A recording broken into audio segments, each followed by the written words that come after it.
Hey, welcome back everyone, and this continuing series I have of Did I Ever Beat That Game? I'm going to play Kid Icarus on the NES from 1986. I never beat this, I'm pretty positive, because I remember watching my brother beat it way back in the early or the late 80s, and I didn't think it was worth it because it was a very hard game for me to play back then, and when I picked it up again, I remember how difficult it is. And since after I beat it, I've watched all the tips and tricks, so that makes it a lot easier. Not that it's an easy platformer because the controls are they're a little loose at times, but it took me probably 12 hours to beat this, and I didn't learn about, because I just picked it up and played it again after all these years.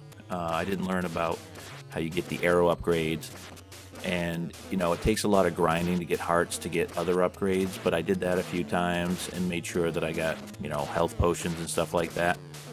So probably the hardest part of beating this is not the end boss. As you can see, I figured this out. I didn't watch any tips or tricks before this, and you can see I found the sweet spot. Now, as soon as you fly in, if you drop down a little bit, she shoots her little eye waves at you, and if you rise up a little bit again, she keeps them below you so you don't get hit. If you back off right to where I am, the snake just either gets hit or he bounces right past you. So it only took me 3 times to figure this out. So this was kind of anticlimactic. It was pretty easy to defeat Medusa, even though it takes me a bazillion shots to get her. The one thing that was difficult was fighting all the stage bosses, like especially the dragon, which bounces around just like this snake, except he keeps bouncing around in the room. He comes back and forth, and he changes up his pattern just a little bit, so you have to learn which platform to jump on. And I had to take him down one shot at a time because I didn't have any arrow upgrades, so it took me 200 shots, so that probably took me about 20 minutes. But if you learn in advance, I'd recommend, if anyone wants to play through this now, probably learn a few of the tips first, and then you'll enjoy it a lot more. That would be my suggestion. But it was really fun to play through again. I remember it being very difficult when I was little. It's still very difficult, so that's going to be a challenge for most people.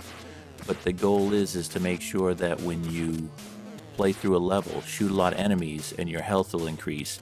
And I forgot about that until I got to the part where I was in the mazes or the dungeon areas, and it took me a while to get through those, so I ended up shooting a lot of enemies. Now, the worst part is fighting the bosses if you're not powered up, and then the next worst part is just how unfair those eggplant men are. Those are horrible. You got to go back and find the room for recovery. There's a nurse that cures you. And I think on this, I got the second best ending from what I saw. And I'm not surprised because I didn't fight a lot of monsters. I didn't know that was one of the big goals until I started watching other people play after I finished this. So that's one of the keys, is to make sure that you defeat a lot of enemies to get a better ending. But my goal was just to get through this. So again, it probably took me 12 hours. I don't think I'll play through it again just to get the best ending, because it would probably take me another, 6 to 8 hours to do that, knowing what I know now, to make it easier, and doing some grinding and some fighting of the little minions more, just so you can get a better ending. I hope you enjoy this little series where I go back to games that I probably played a ton when I was little, but never went through and played the whole game. So hope you enjoyed this, and thanks for watching.